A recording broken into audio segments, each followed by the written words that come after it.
It was a quiet Monday. Xbox are celebrating their 20th anniversary, and gamers from around the world are sat watching 343 Industries launch Halo Infinite 2 weeks early to a thunderous applause. 2 weeks later, I've had some time to soak in the hype and enjoy the game for many hours. But I think Halo Infinite is in very, very big trouble. What you say is heresy. This is a two-part video series detailing the negatives and positives of Halo Infinite. Sadly, we're going to have to be very negative in today's video, because simply put, Halo Infinite's long-term prospects of being the top game on the market are going to dwindle very fast, and that initial hype and buzz is going to fade very quickly. So let's discuss. Right from my humble beginnings as a Halo player on the Xbox 360, yes, I started with Halo 3, Halo has been the premium game for modes and variety in gameplay. Simply put, that isn't here in Halo Infinite.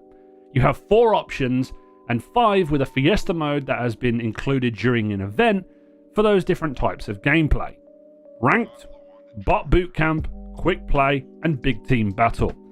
I don't know, but I think this might be a little on the low side. Are you serious? Of those game modes, only a handful of the game modes that we speak of, you are kind of forced into playing when you are playing any one of the playlists. Now, whilst I'm all for Oddball, Strongholds, and CTF, and a little bit of Slayer, that is currently a rotation in Quick Play. You are forced to play one of these modes until you get the game type that you like.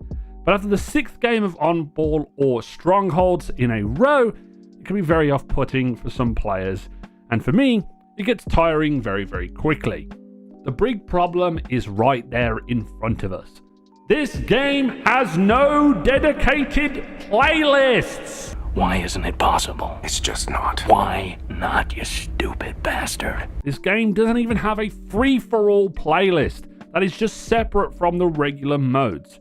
I can understand that this consolidation of playlists when the population is a little bit smaller, but for the biggest Halo launch in 6 years, I don't know why they have decided to do this. It's all there in the Master Chief Collection. 343 already perfected this. They already had the modes and the playlists there.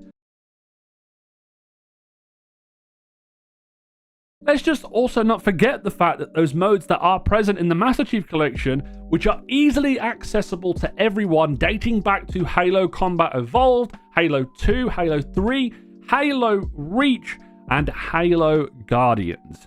There just simply isn't enough modes, and there just simply isn't enough playlists. That means no SWAT, no Juggernaut, Action Sack, Team Snipers, Team BRs, Assault, King on the Hill, One Flag CTF, and however many extra game modes that you want to pile on in that come from the previous games in the franchise. They're not here. This is it. This is all we've got. Now the main problem area is up here. All of this going on up here is what's causing me the most physical discomfort. It's like a visceral reaction of discontent coming from this area. The lack of playlists and modes in the current game is not enough to satisfy the player base that enjoys a variety of game modes. Halo has always been that game that has had great map design and a great sandbox of weapons, but the thing that brings people back is the ability to replay the game in multiple different ways depending on their playstyle. You get tired of Slayer and you want to switch to Juggernaut, you can do. You want to pop some heads, you go to Team SWAT. These are just 2 examples, and it's not like it's hard to make any of these modes. You know, it takes kind of like 5 minutes in the custom games, but wait, I'll touch about those in just a moment.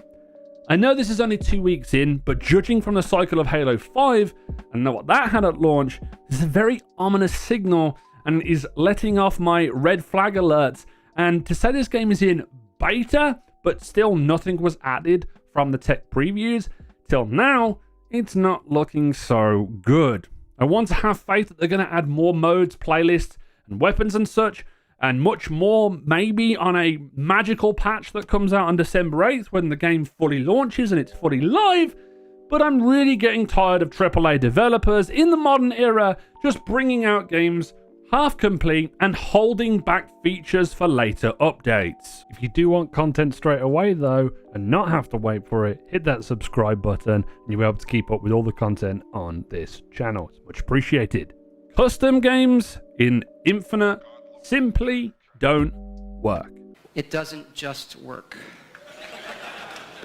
I've been reading Reddit, I have been reading Twitter, I've been watching a few videos, and people have tried, and I've used the custom games for some very limited weapon testing, but I'm hearing people are having their input settings every single time the custom game starts. They have to re-put them in whenever they are able to start a custom game, so they can't save the file that they really want. There's crashes that people won't even be able to start a round. Other people's games will crashes. You won't even be able to change the map or the mode sometimes. This is simply not on. The main reason being is custom games are the lifeblood of any multiplayer game, in my opinion, because it allows for people to get creative, and user-created content can extend the life of a game until the next update.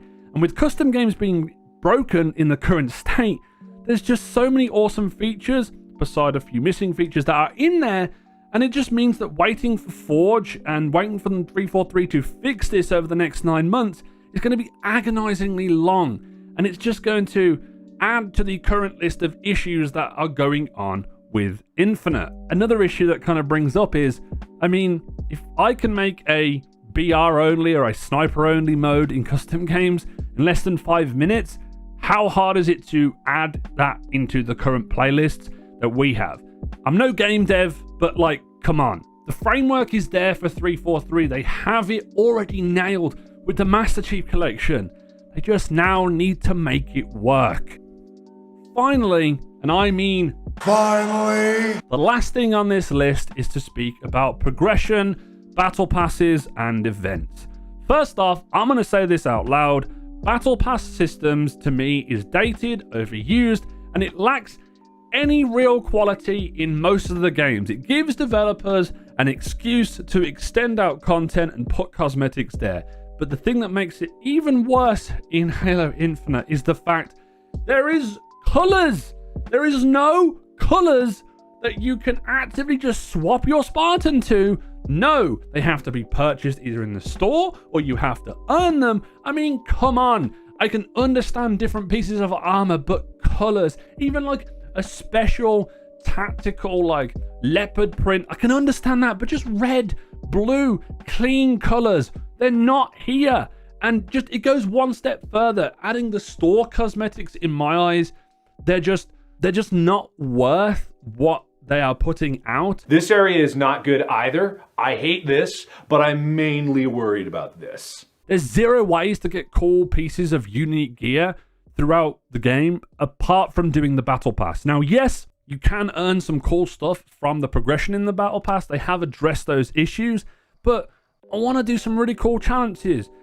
Play 100 games or win 100 games. You unlock a helmet or something. Just give us some form of progression in that sense that we can customize our Spartan with. Don't make this game exactly like every other game on the market where just the battle passes are just so overdone, and then we've got the store where it has all the cool stuff that we have to pay for. I really hope we don't go down that path, and it's already been amplified because the next thing I'm going to talk about is the Tenrai event that we have just had that finishes tomorrow, and this is just simply dumb.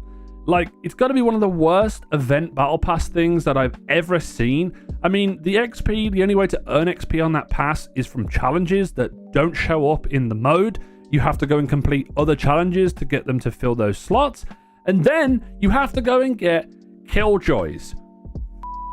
I don't get it. I don't know what the idea was behind that. And you're also locked out of a certain amount of levels per one weekly event, which is so dumb because if you don't complete all the challenges, it means you're never going to get to the end of the battle pass, which I just don't get. Armor customization is one of the biggest factors in a Halo game for most people. For me, I'll just keep playing the game as long as I have something cool every once in a while and something to strive towards. But if this is a sign of things to come, we're going to have really, really big problems in the future 343, and I don't want that to be the issue because Halo Infinite has so much going for it. To sound off on part 1 of this video series, I think Halo Infinite has the right bones and the right structure to succeed in-game. But out of the game, there's a lot of missing features, just straight up features not working, that aren't really wanted, limited playlists that people will get bored and frustrated very, very quickly. And I am one very worried person when it comes to if there isn't anything dropping on the 8th of December, because it'll be a long 9 months before we get co-op and Forge. And, 343 has one half of the game up to standard. The other part is not there. That being said, I do want to end on a positive note. Halo's gameplay is one of the best I've ever played, and this sandbox is too. That will come in part 2, so stay tuned for that. With that all wrapped up, make sure you hit the like button on this video, subscribe if you're new, and tell me what your thoughts are on Halo Infinite in the comment section down below. As always, guys, this has been Jimbo, and I'll see you next time.